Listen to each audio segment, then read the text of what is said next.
All right, so we are getting the session recorded now. So today we are going to study about list comprehension. So lists, as we know about lists are a like sequence of numbers, or you can say lists are collection of different uh, s- elements, right? So I can have a list of integers, I can have a list of names. We saw the list of fruits earlier, right? And then we saw how can we perform different operations on the list elements that we had seen in the previous cases. Now, while preparing the lists is we know how to create the lists, right? It is very easy. Like you can have an assignment to a variable and put certain values within square brackets.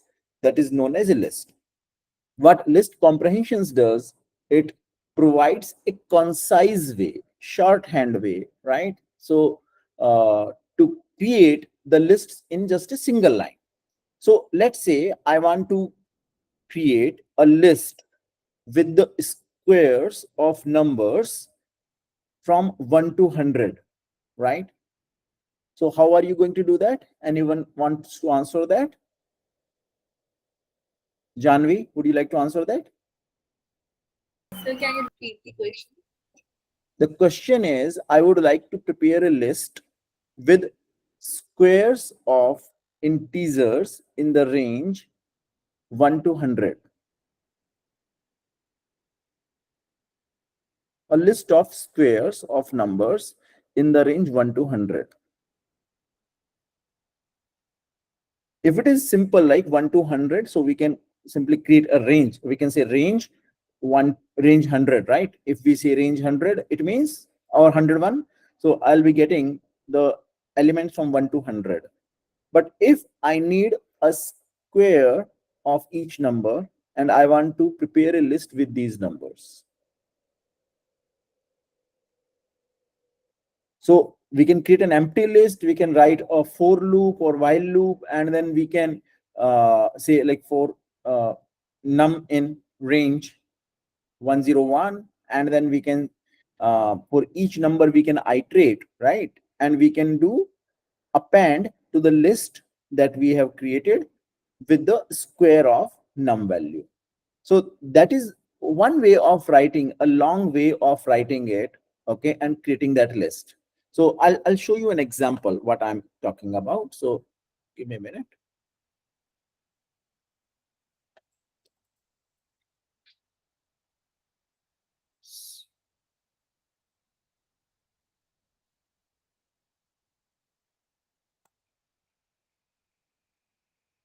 So let me switch my window.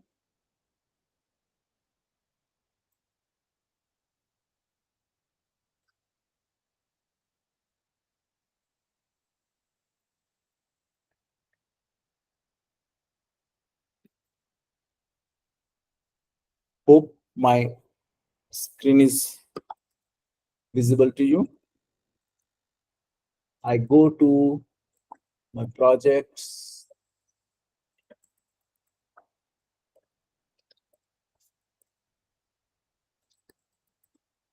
We created a folder called Zen Academy, and in that we wrote some programs last time. Okay, so I'm going to create a program to generate a list,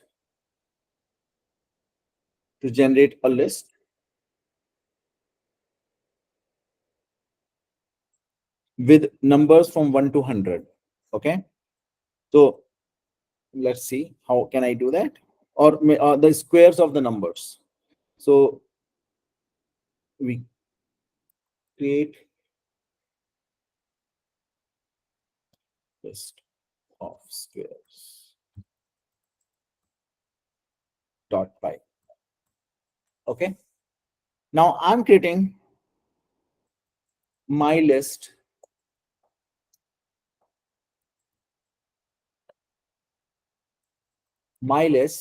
as a list. Let's say this is an empty list I have created. Sorry, should be square brackets. And then this list, I want to do a for loop for num in range 101, and I want to say my, let's say, num square is num to the power 2, and I will say my list dot append, and then what? Num square.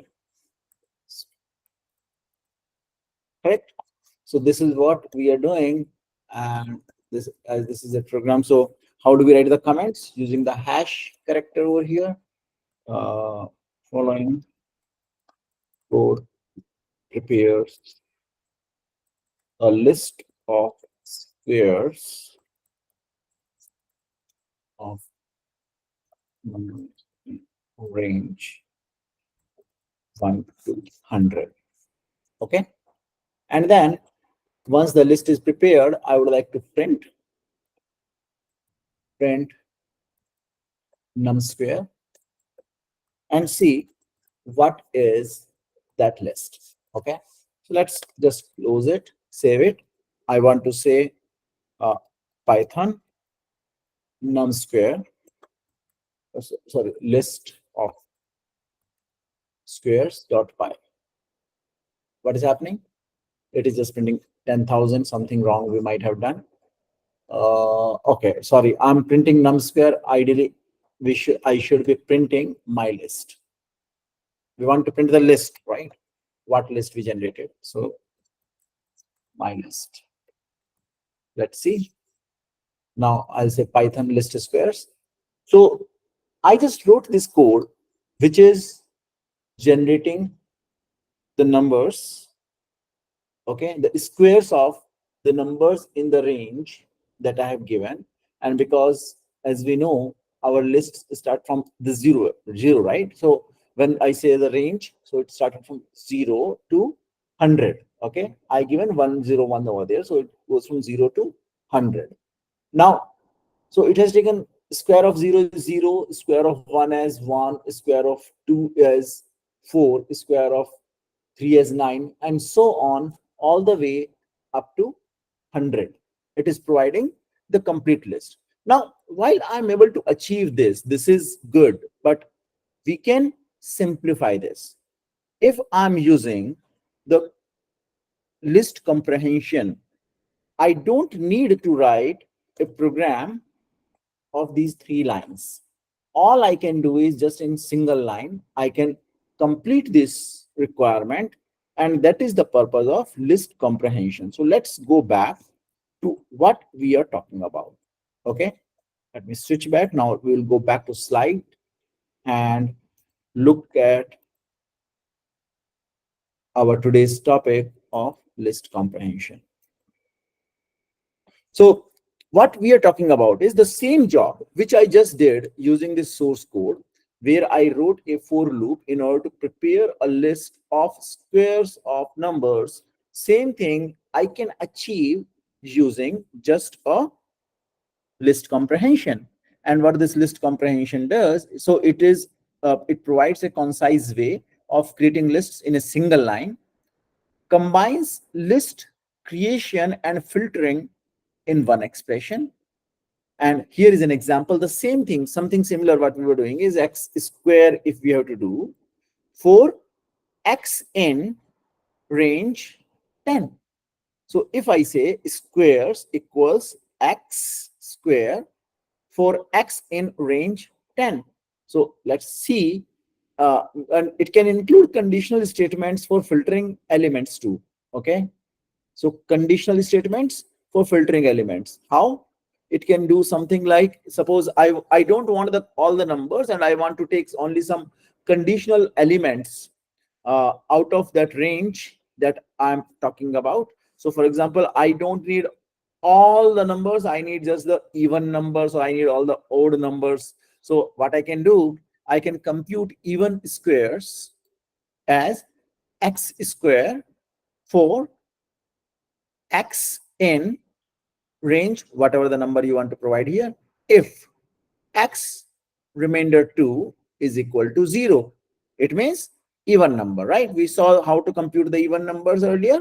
So the this list comprehension is going to provide me a list of, just I have to write this code. I don't need any loop or anything. This is sufficient. It will automatically generate a list of the required data for me. So I can go here. Let me switch back to the coding screen, and I'll show you how can we achieve the same code in just a single line. Sorry.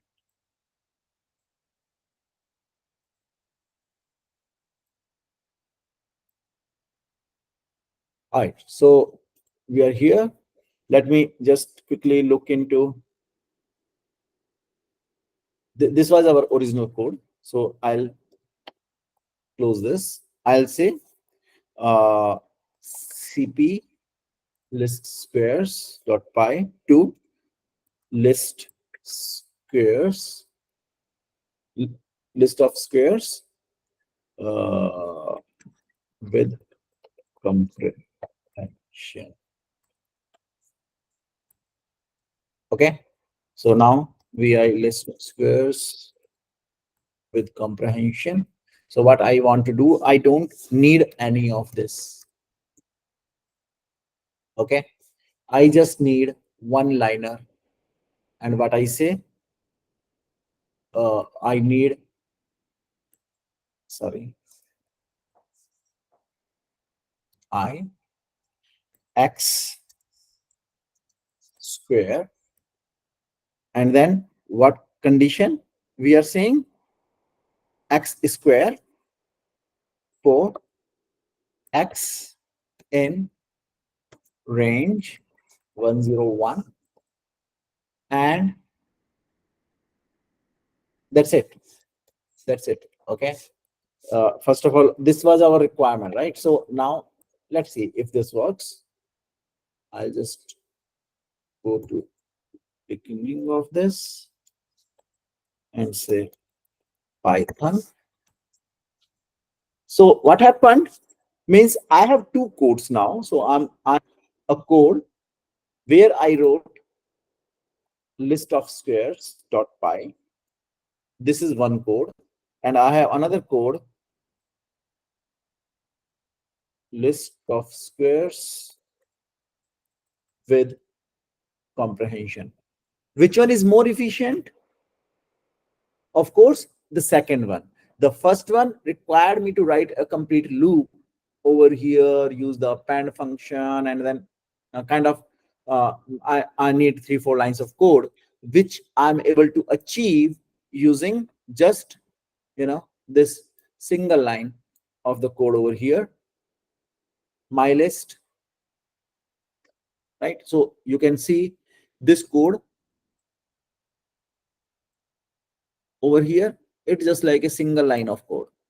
Okay, I don't need any loop or anything, and that's what we call list comprehensions. This is for square. You can do anything. Okay, you may have any function uh, the way you want, and you can create these list comprehensions very efficiently in Python in just this shortcut way.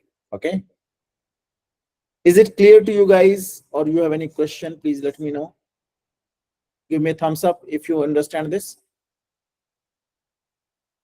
Okay, Janvi. Others, did you understand list comprehension?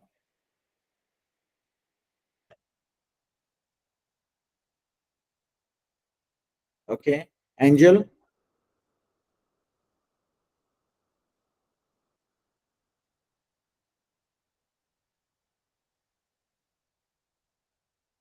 Okay, feel free to ask questions if any, right?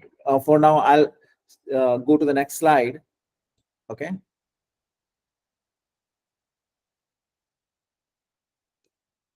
So this is what the list comprehensions are. Okay. So some examples of list comprehensions I'm writing over here, and then we will see some more. Okay. So generate a list of squares we just saw. So what we are doing here is generate a list of squares. So x square for x in range, whatever we say, right? 10, 100, 101, okay, 500, 1000. Filter of even squares. Okay, so same thing we just saw in the previous slide also. So even squares equals x square for x in range 10 if x percent 2 equals 0. So if I need the conditional ones, so in case of conditional ones, let's see, I'll show you an example of that. Let's go back to the coding screen and let's see how can we do it.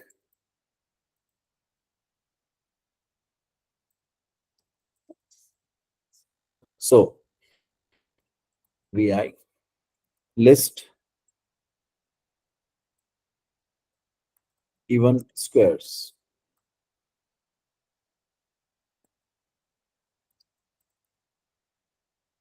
Okay, dot py. This is what we are creating, and we'll just do the same way. My list equals what? X square for x in range whatever,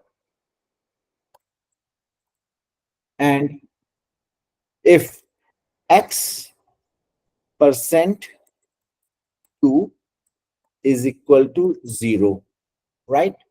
So sorry, if x percent 2 equals 0, this is my condition. So what I'm saying, I'm filtering. Now I'm not doing everyone, I'm just taking the even numbers in this case, and that's it. So in one liner I'm writing the complete code, and my list will be ready, and I can say print my list. All right, let's save it and see how does it work. So I can say this is my code, so I'll say Python list even squares dot py. So here we have the list of even numbers squares using the list comprehensions.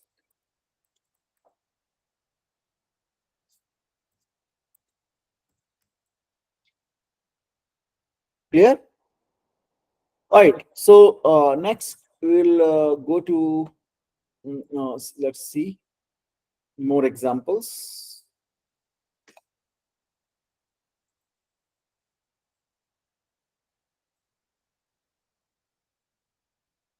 So what are the other examples? So create a list of cubes.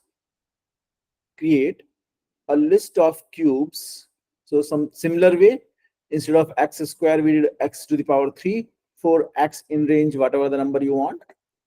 Flatten a 2D list. Flat list, you can get item for sub list in nested list for item in sub list. We'll see more examples of this once we go to more advanced levels of list handling in future classes. So for now, just similarly, you can see here you filter and modify strings. So like you are having the strings, so new strings s dot upper for s in strings. So if you have a collection of strings, and then in that list of strings you want to find out the strings which are having a length of greater than 2 characters. So all those strings you want, and then you want to get them to uppercase, and only those strings you want to uh, assign to new strings. Okay, so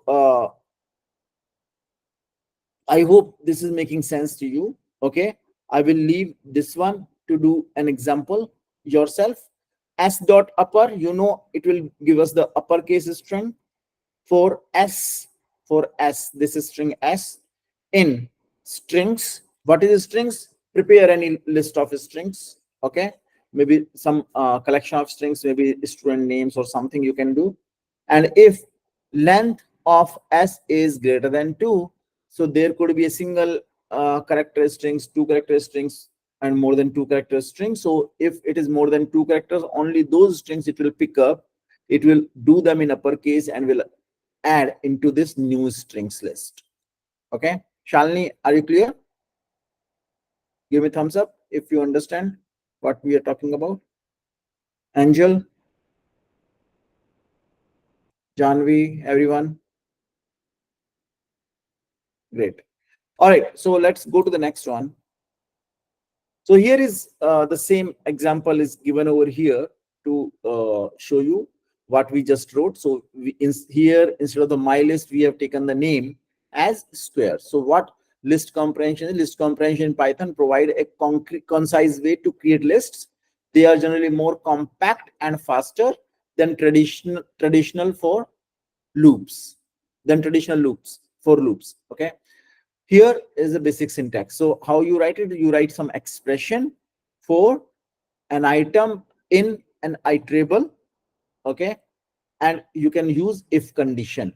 If you need to filter, then you can use if condition. This is a basic syntax, and then here is an example as we already saw. Next, we come to functions. Okay, what the functions are? Functions are reusable blocks of code. So many times we write the program and then we understand if in any program that executes in sequence. So whatever the code we are writing, so it starts from line 1 and then keeps on executing the statements one by one, unless until there are the if or else uh, branching constructs are implemented, looping is implemented. Otherwise, it keeps on going one after one statement, and then it keeps on going to the next one, next one, next one, next one, next one. But what happens? Sometimes we need to use the same code in multiple places, right? And in that case, it is easier to write it as a block and give it a name. Okay, for example, if I say I want to compute factorial of a number. Now I'm writing, let's say, mathematical program, and in that program I have to use factorial at hundreds of places. Now I don't need to write the code for computing factorial at every place. If I have, let's say, 10 places in my code, I need to compute factorial of n, factorial of m, factorial of p, factorial of x. These different variables are there. So we know how to compute factorial, but do I have to write the same line of codes? We know, like, we wrote some 4-5 lines of code when we had to compute the factorial. So over here, for example, this is factorial computation. So we are doing some logic over here. So do I have to write this entire thing every time? If I'm doing factorial computation at 10 places, then do I have to write this 10 times? If it is like 10 lines of code, then 10 into 10 becomes 100. Okay, that is not an efficient way, because unnecessarily I'm making my code larger, right? So rather, what I will do, I will take this entire code and define it as a function. And how to do it, we'll just see. So we will just go. So we start with a keyword def in lowercase. So defined using the def keyword, followed by a function name and parenthesis. Okay, parameters can be passed within the parenthesis to provide input values. If you want to pass certain changeable value, some variable data, then you can pass it as an argument to the function. And the code block within the function is executed when it is called. Whenever we need this particular code block, we can call it by its name, and relevant parameters that we have passed, we can pass. Okay, the return statement, every function has a return statement because it returns a value and to the main portion of the code where the function is called. So it returns the computed result back.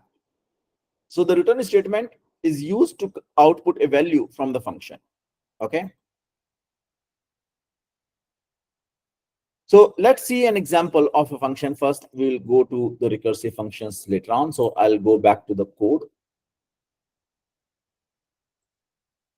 And let me show you how to write the,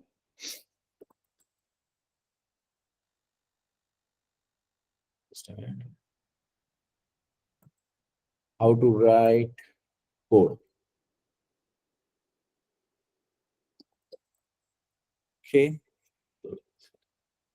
vi, and we are going to write here the code for a basic function. I'm going to write a very simple function. Okay, so let me say uh, vi first function I'm calling. Okay, dot py. And here, so what I want to do, let's say def, I want to write a function for computing sum of two numbers. Okay, so let me say def,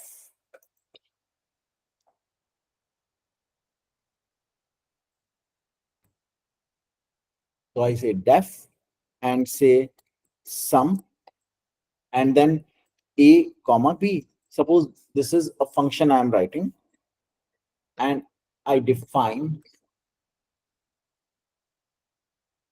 the body of this. I say return a plus b. This is very simple function, so I'm just doing this. Okay, and now here, if I want to say print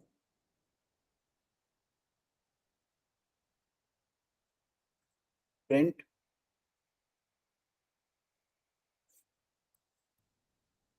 sum of 4 comma 5, print sum of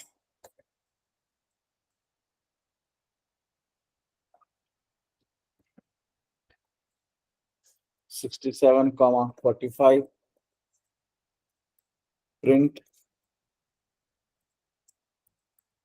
sum of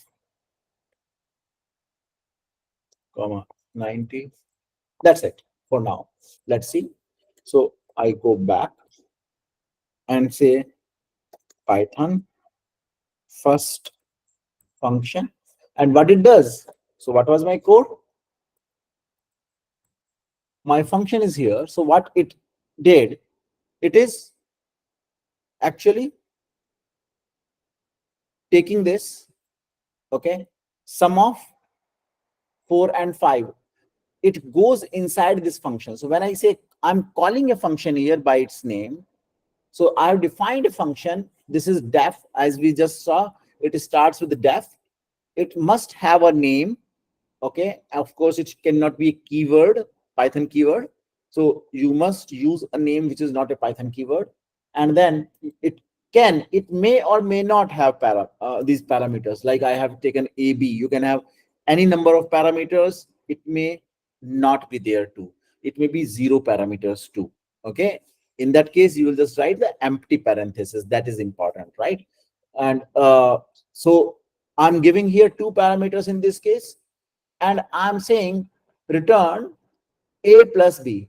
You might be thinking like, oh, it's very simple. Why do we need to write a function for this? But yes, means we start with this simplicity, and then we'll learn how to write more complex functions. This is just to give you an idea how exactly it is working. So I'm writing the same job I have to do multiple times. So wherever I need the sum, I maybe here it is just like as complex as just like a single operator, but really it could be very complex computation.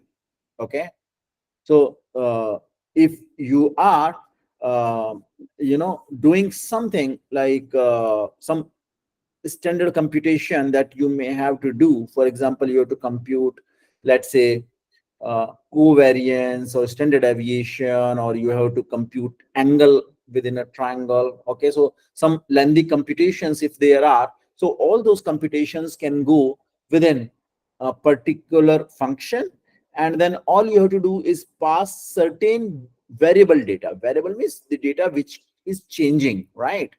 Some data, the logic you are not changing, but you are changing the variables. Okay, so I'll take another example, and where we will be doing, okay, you will compute, let's say, the hypotenuse in a right angle triangle where I'm giving the sides A and B, and we want to compute C. So how to do that? We will see, okay, in this next example. But before that, let's quickly uh, see some other simpler ones over here. In the functions, we will just take the factorial computation, for example, and I'll go back.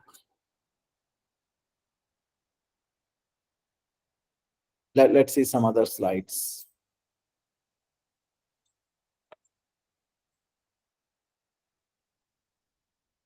So you've just seen how to write the function. We'll go to the next slide. So we will see here recursive functions. So one very powerful concept is known as recursion. Recursion in functions. So what recursion is, when a function is doing a computation and during the computation it needs its own help, that is called recursion. Okay, so a function doing a computation while solving the problem, it requires its own help. Okay, it calls itself. So like if x is a function, or let's say we just wrote sum, so sum is calling sum again within its body, we call it recursive function.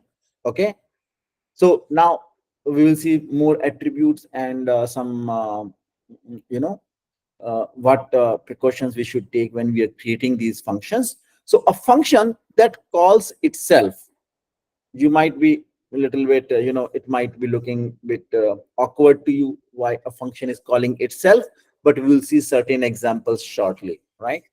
So a function that calls itself solves problem by breaking them down into smaller self similar problems.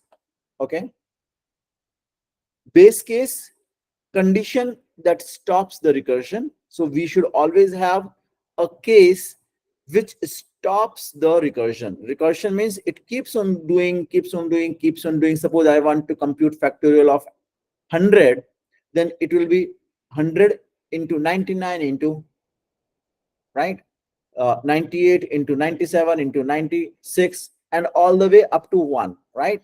And the uh, factorial of 1 is 1, right? We don't go beyond that, right? So that will be our base condition here. And there should be recursive case.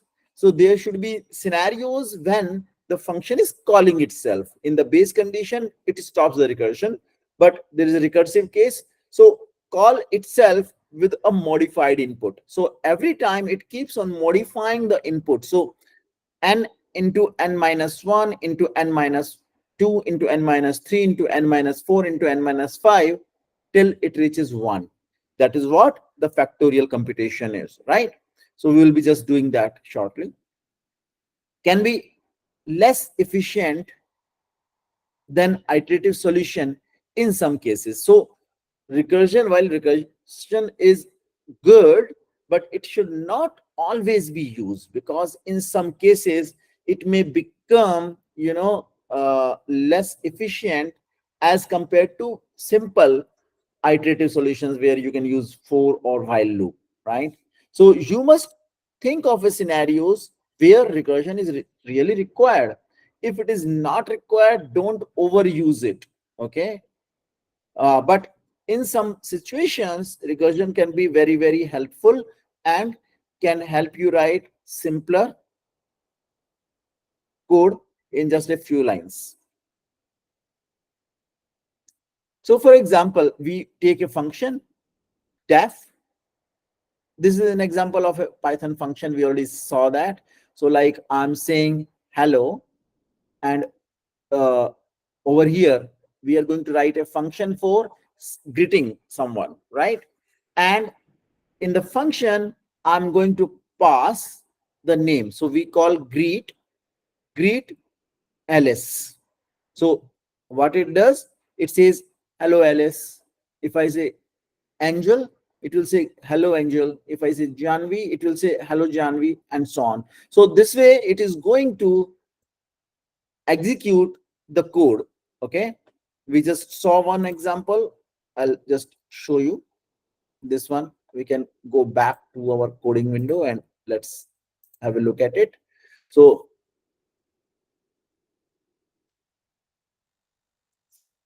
should I increase the size of the coding window?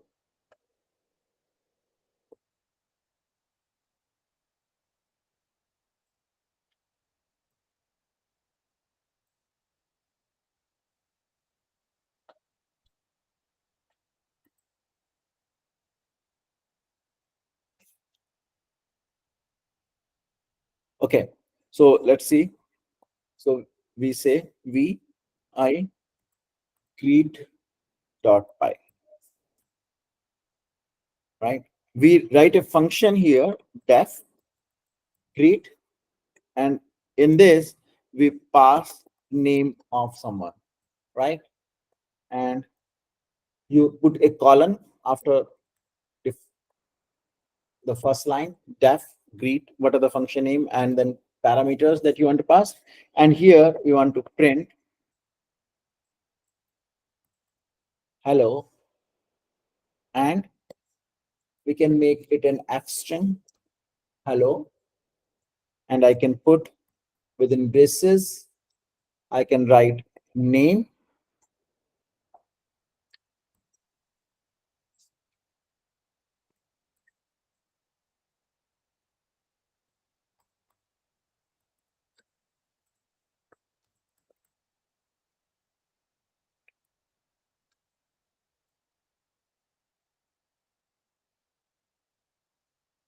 Okay, so I'm writing this code, and then I want to call it print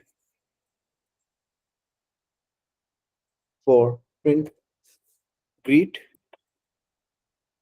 I don't have to, in fact, call the print here because printing is happening within the function itself. I'm just calling greet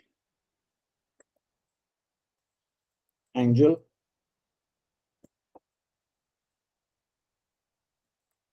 greet Janvi, and greet Shalini. Let's say I'm doing this. We run it. Python greet. I'm sorry. Dot py. So when we executed this, so we are getting. So we just wrote what the code was greet.py, and here we just wrote greet angel. And what it did, it went, took this value, assigned it to this variable name, okay, parameter, and then this name, value of name, is being used in executing the body of this function where we have a single line of statement right now. Okay, so this one is doing, it's printing hello, and where the value of name is there, it is printing Angel, welcome to Zen Academy. Janvi, welcome to Zen Academy. Shalini, hello Shalini, welcome to Zen Academy. So kind of the same thing that I had to do. So otherwise, what I would be doing, I'll be writing print hello Shalini, welcome to Zen Academy. Hello Angel, welcome to Zen. Means the same code I have to write multiple times. Okay, so I'm saving that. Now let's see the other slide.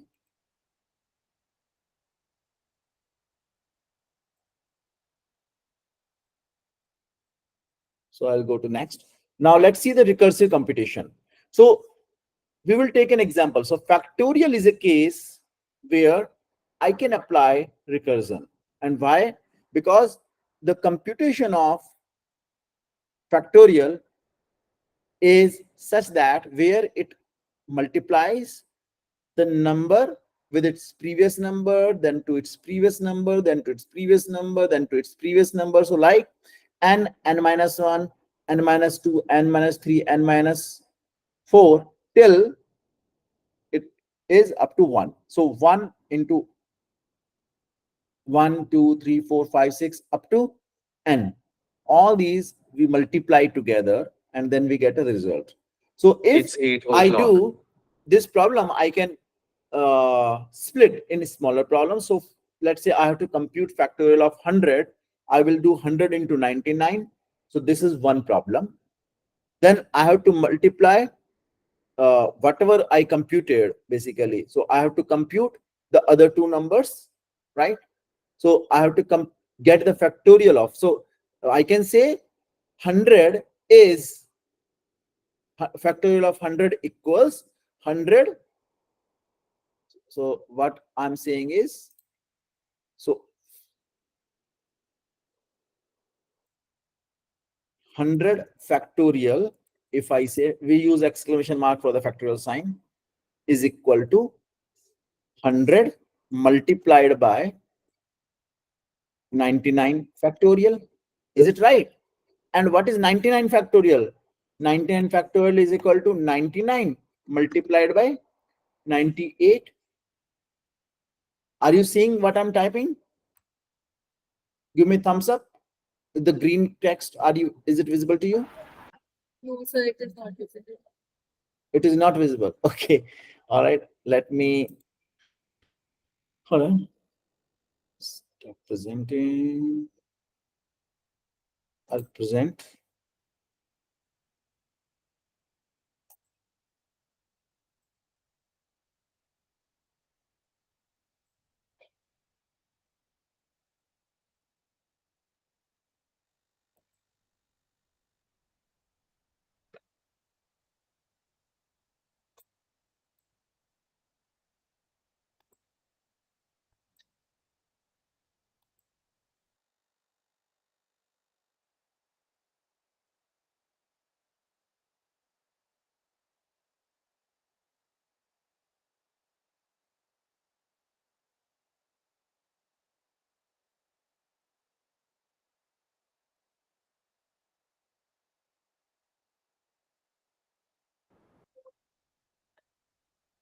Sorry, I got dropped off. Let me share.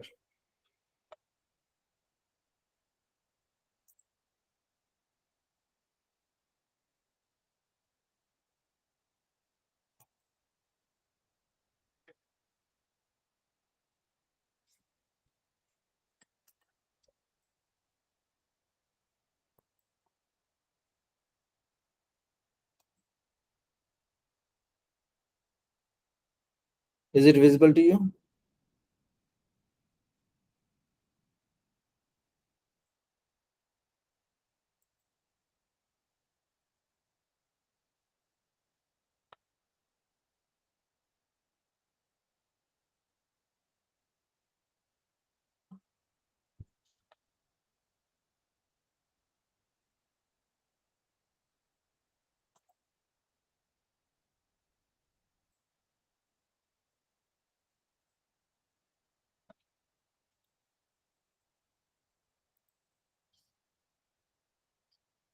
This is visible.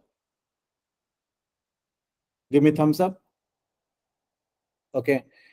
All right. So now let me do some annotation here. Slides are visible, not the coding part.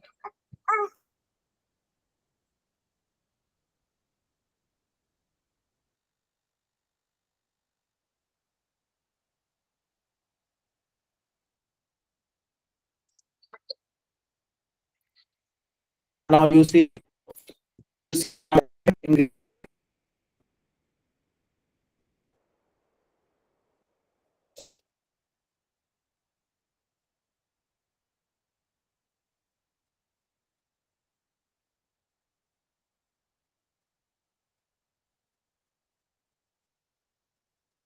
Hold on.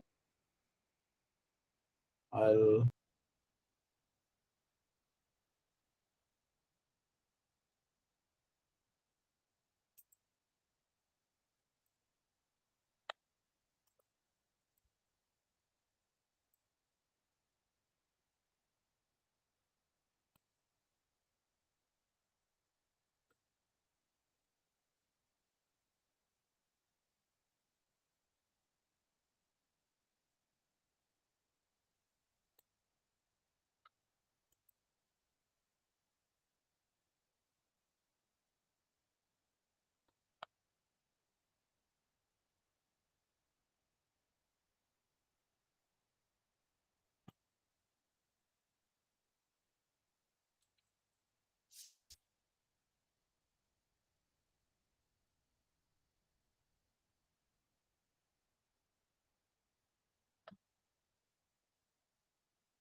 Okay, so I think this will be better. So what I was explaining you is factorial of 100 equals 100 into factorial of 99,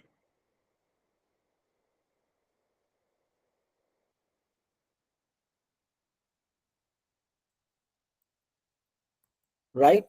And then factorial of 99 is equal to 99 into factorial of 98. Then 98 is equal to 98 into factorial of 97. And so on. This keeps on going like this until I reach, when it is 1, factorial of 1, I have to compute. So factorial of 1 is equal to, we know it is 1, right?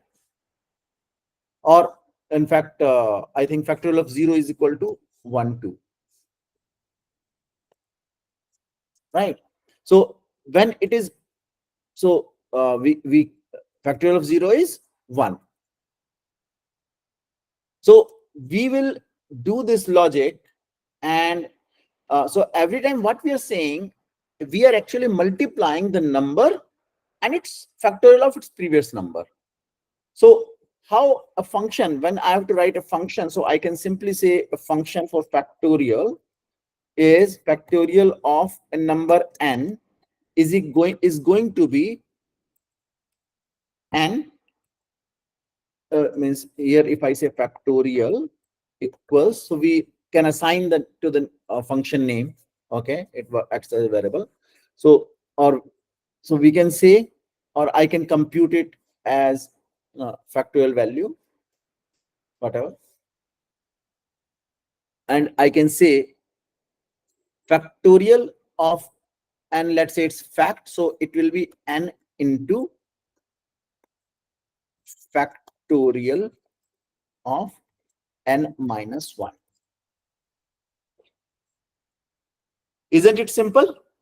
So I'm not doing any complex computations over here to compute the factorial of n using a function.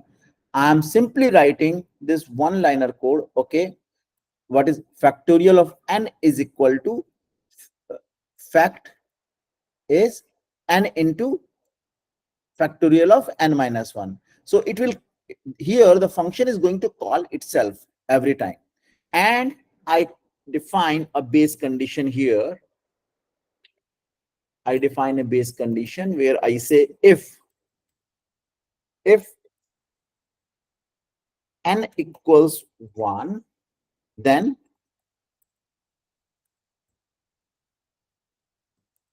factorial return, what's the value? Return 1.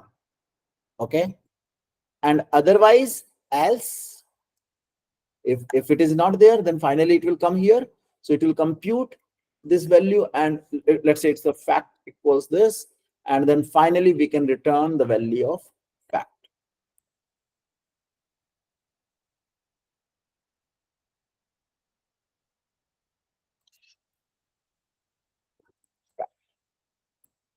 Now what it will do, it will, how it is going to execute, this is going to be more like a spiral, right? So if you have something, so here you had a value of 100, and then you keep on going, then you do factorial of 99, and then you do 98 and 97, and keep doing it all the way till you reach 1, and then you come back. So this is 99 factorial, this is 98, this is 97, and so on, right? So, and then you finally reach to over here 1. Once it goes to 0, it keep me, because it will be 1 equals 1 into 0, factorial of 0 is 1, 1 into 1 is equal to 1, and then it keeps on then expanding it back. So it goes inside. Okay, from here it is not reaching return over here. Okay, I just misspelled it. So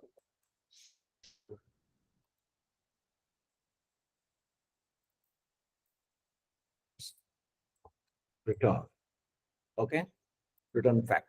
So this is what we are doing is, means it's more like a spiral kind of execution. So it goes here when I pass the value 100, it goes here, it checks if n is equal to 1. No, it is not. So it goes here, it computes fact equals 100 into factorial of 99. Now, will it come here immediately? No, because before it comes to return fact, it is going to compute factorial of 99. Now, it again is calling, before it does this computation, it needs to know what is factorial of 99. And in order to do that, it is going to compute, go pass value of 99 here, and then compute, again, it is not equal to 1. So it is going to do 99 into factorial of 98, and it keeps on doing the same until it reaches the factorial of 1, and then 1 into factorial of 0.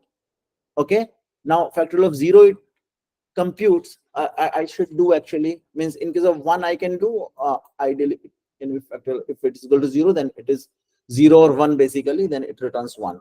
Okay, so it will go there and then it comes back. Now it is computed. Now it is returning 1 in this case. So now here it has not done recursion. So this is important, that at any condition, means one of the conditions should be such that where recursion does not happen, and you must ensure that this condition happens in the recursive function. Otherwise it will become an infinite code, right? So it will keep on executing, keep on executing, keep on executing forever, and will never terminate, and then you may never get the result if that condition happens. So this base condition, whatever you define, that is very, very important over here in order to do this computation. Okay, so let's correct it. We will make it to, when it is factorial of 0, it is 1.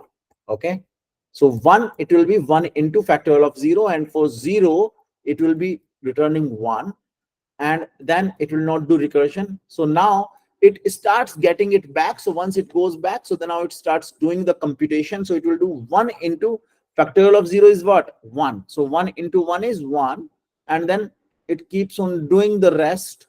Okay, factorial of means 2 into factorial of 1, now it has got. So it will compute reverse computation, and then finally it will return you the value which is computed in fact.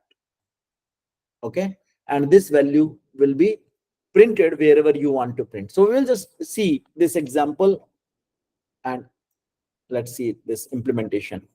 So we create this code vi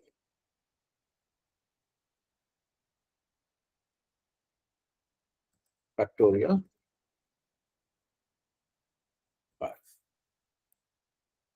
and we say def factorial, and if n equals 0, then return 1.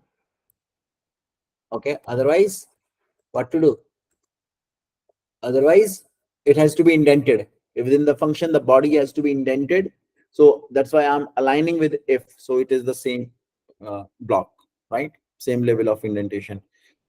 Otherwise fact equals, we did what? Fact is equal to n into factorial of n minus 1, n into n minus 1. Okay, and finally we return fact from here. Okay, and let's say here I write kind of a while loop. Okay, while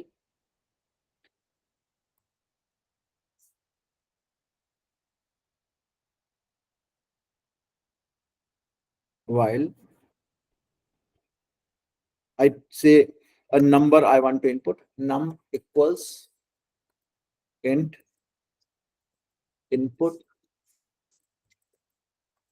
enter a number. Okay, and then I say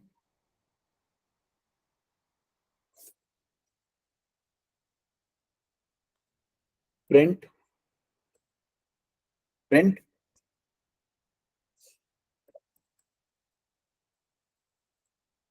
again, I make it a f string. So I say num factorial is equal to uh, I want to print here fact val. Suppose the variable I'm taking factorial value, and I put a parenthesis here, and here I compute fact val. Fact val is equal to factorial of num. So what is happening here? I'm taking the num is the value I have entered, okay, and then I'm computing factorial of num. So here num goes in, and if num is equal to 0, it will return 1. If it is something else, it is going to n minus 1, okay. And if it is negative number, we can do that check, and then we can uh, decline that scenario. If it is negative number, then we can kind of say invalid number entered, okay. So we can maybe put that condition here too if you want. So if num is less than 0, then print invalid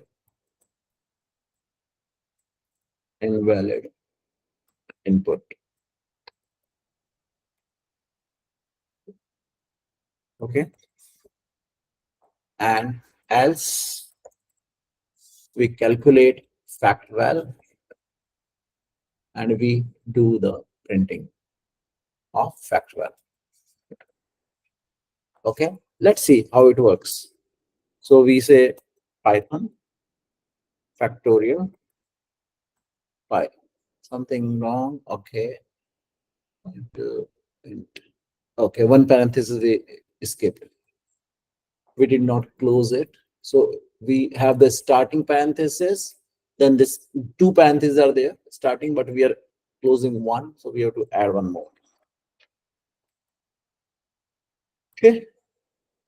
Okay, here also we did the mistake, we have to put a colon over here, do this else. All right, enter a number. So I say 5.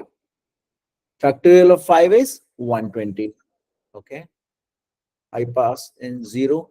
Factorial of 0 is 1. I pass in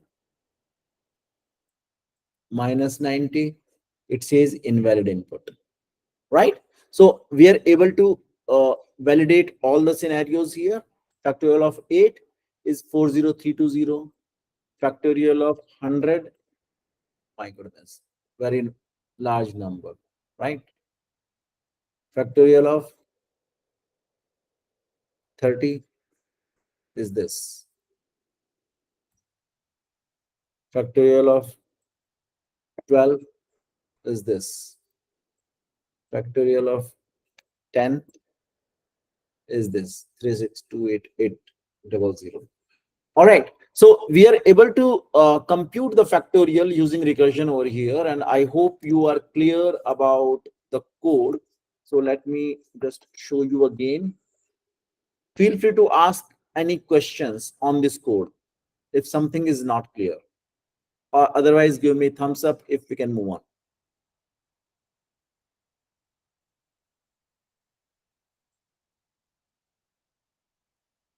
Okay. Others, are you comfortable with the factorial computation? Angel, Shalini,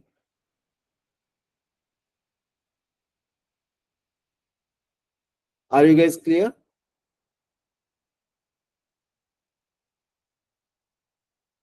I assume no questions, so let's move on to the next slide.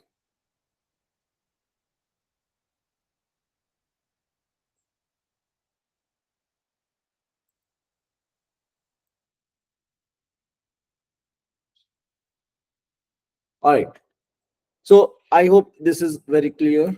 Let's go to the next one. So this is the same code that we just wrote over here. So something similar example is given over here. If n is equal to 0 or n is equal to 1, then return 1. Otherwise, do the recursion. Okay.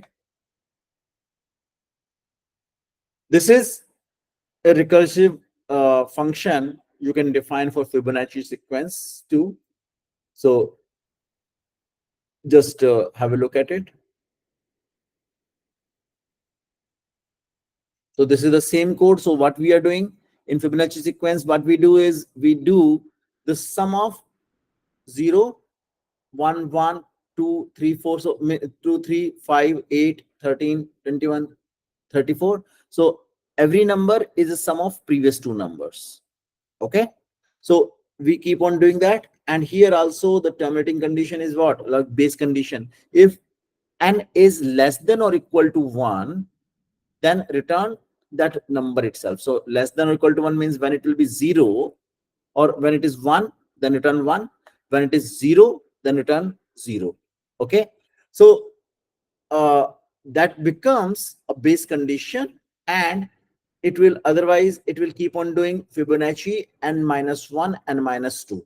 So what exactly it is? So if I have to generate this, so it will be sum of Fibonacci n minus 1 plus n minus 2. So every number over here, if I am printing for I in range 10, Fibonacci I and space we just saw in the previous class also. So what this and equals space is doing is it is going to print on the same line.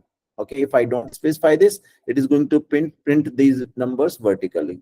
Okay, so this is the Fibonacci sequence. You must do it at home and do it as a practice. Let's go further. We will see there are ways of passing arguments in the functions.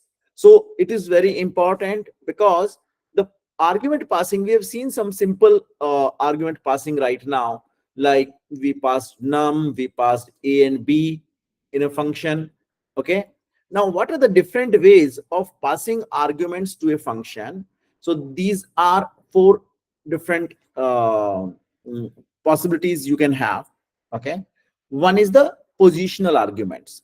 Positional arguments are basically you have one particular variable, one particular parameter you are passing in a particular position. So you are passing the parameter in one in first position, another one in second position, like a and b. So the value of a should come in first position, value of b should be in the second position, right?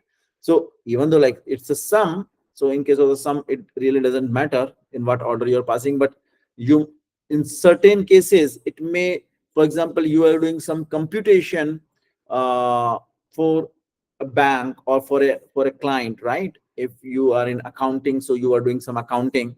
So if you're passing certain parameters, so maybe you're passing name, you're passing account number, you're passing the balance in the account and all those things. So these things will matter, right? Ordering will matter. So if you're passing name, so name will be having a string value. Uh, then suppose you are passing the bank account number, so account number will be a string again. Okay, then you might be having the balance will be a number or float type value. So you are defining a sequence over there, right? So in a particular sequence, you must define those parameters. So those are called the positional arguments. Okay, then we have the keyword arguments. Okay, order doesn't matter. Okay, so one thing is, so order matters, value mapped to parameters based on the position. Second is keyword arguments. So order doesn't matter.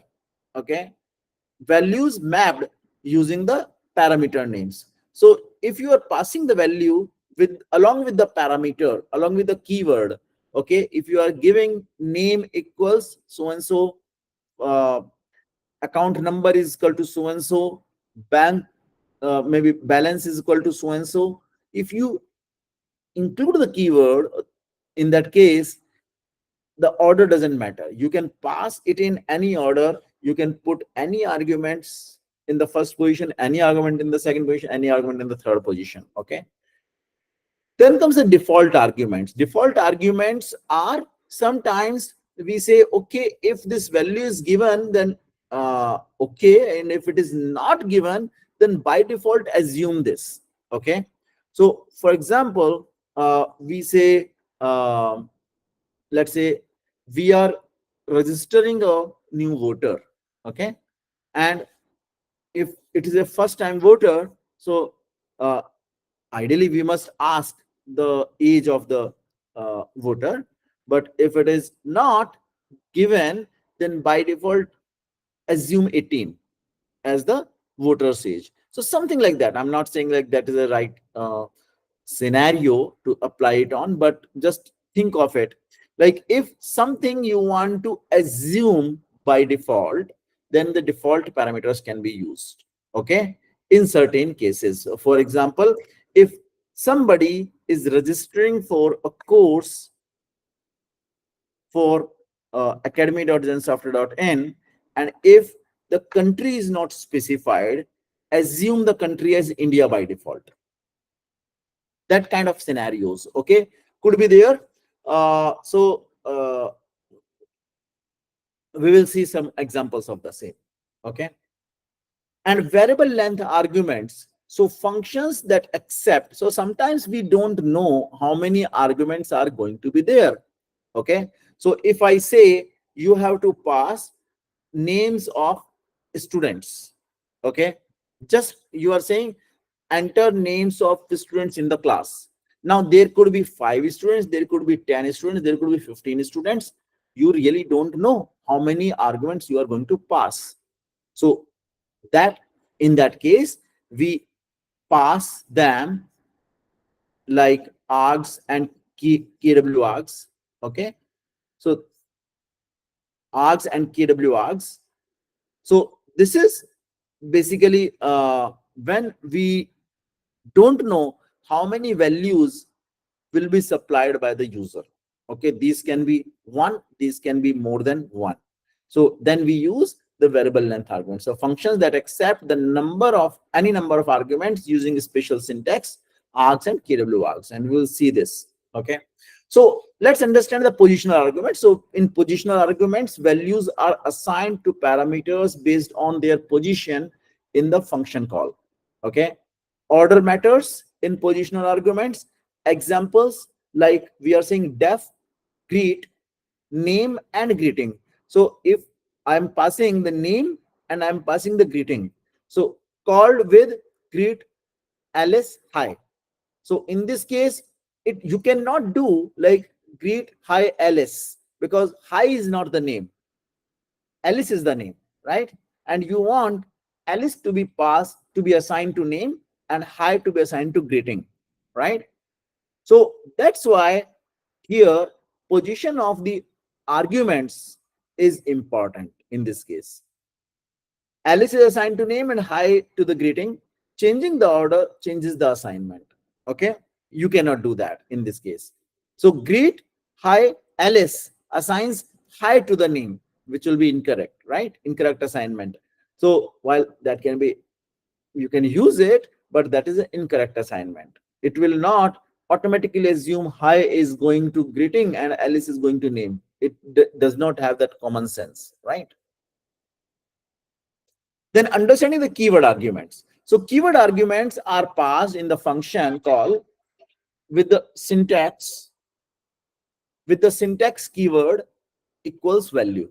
Okay. So order of keyword arguments doesn't matter. When you're passing the name itself, a parameter name you are supplying along with the value, then of course it knows like you are giving the value for that particular parameter. So as you can see in this so in this case, order will not matter. You can pass them in any order. So here you can say greeting equals hello and name equals Alice. So here not necessarily you have to provide Alice in the first place and hello in the second place. You put hello in the first place or second place, doesn't matter, because you are passing which parameter you are supplying here. And same way here, Alice you are assigning to name and hello you are assigning to greeting. So it understands along with the keyword that you have supplied. Okay. Hello is assigned a greeting and Alice to the name. Okay. Keyword arguments improve code readability and make it easier to understand the purpose of each parameter. Then how the default arguments in Python are supplied. So default arguments are pre-assigned values for function parameters. Okay.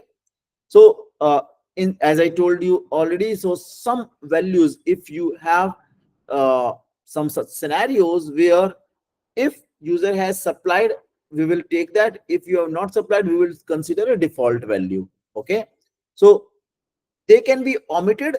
So you really don't have the, if it is a default argument, then you don't have to pass them in the function, and function will automatically assume that this is the value. Okay. And if you don't want to use the default value, then you define what value you want to pass. So for example, here we are saying def greet name comma greeting equals hello. So here what I'm saying, if you are passing just greet and the name only, then and greeting may be automatically assumed as hello. But if you want something other than hello to be passed as a greeting, then you have to pass that value. If you are not passing it, by default it will be treated as hello. So if you are doing greet Alice, it is going to just say hello Alice by default. Hello will be by default taken over there. So that's why it is a default argument.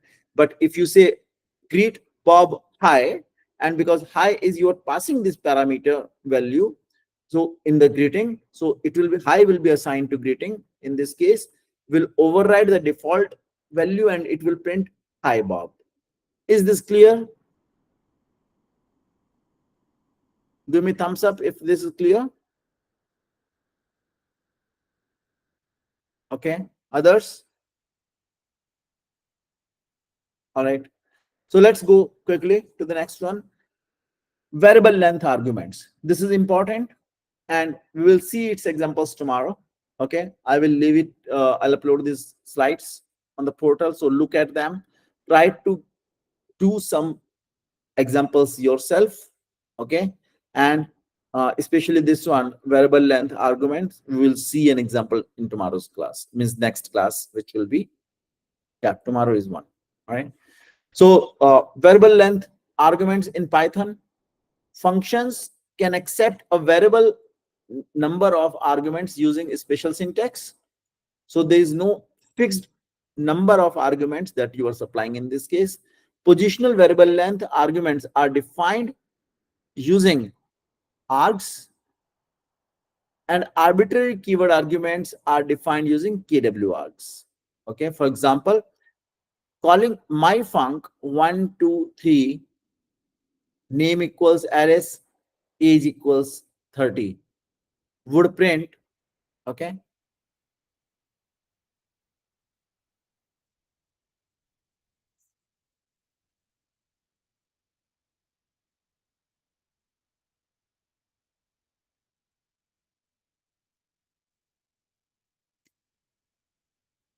Yeah, I think that is hidden over here.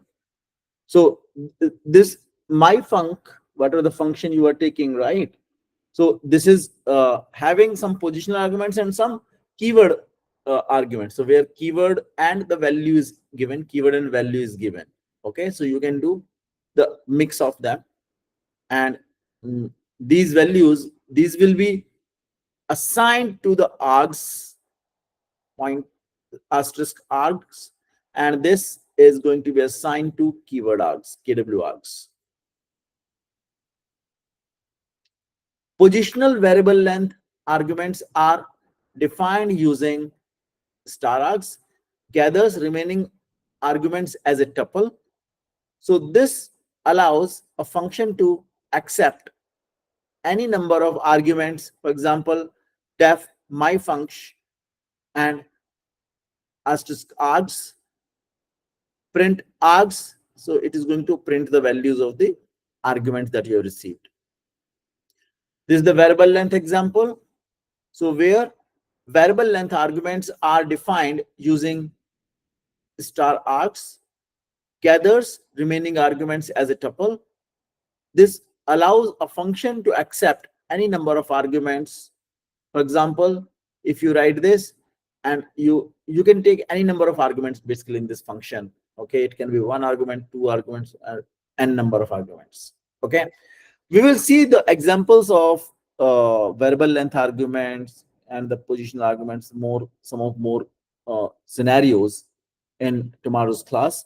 Okay, for now, I hope if you have any other questions about what we discussed, okay, other than the positional and argument keyword arguments, let me know whatever we discussed today. So we discussed about, just a quick recap we can do. Okay, so we started today with understanding the list comprehension. So we saw how the list can be comprehended, okay, using the expressions. We saw some examples of the list comprehensions. We learned how to define a function. We learned how to write the recursive function, what are the recursive functions, and how to write the recursive functions. We saw the example of factorial and Fibonacci sequence we discussed. You must write this code yourself. As per this slide, maybe you can take help.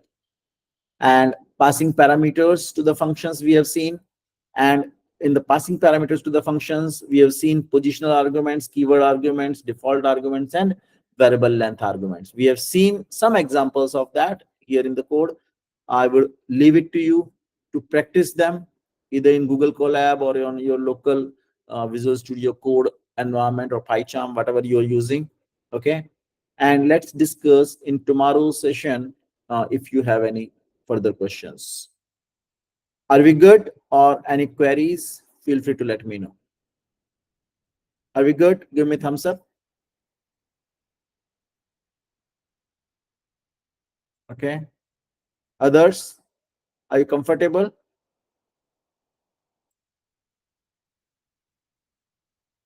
I assume is yes. So no questions. So this deck will be available to you guys on the portal today. So look at it, and then tomorrow we will discuss more about some examples on keyword arguments and positional arguments, and do that exercise for Fibonacci sequence, and we will review in tomorrow's session. Okay, thank you everyone. Good night.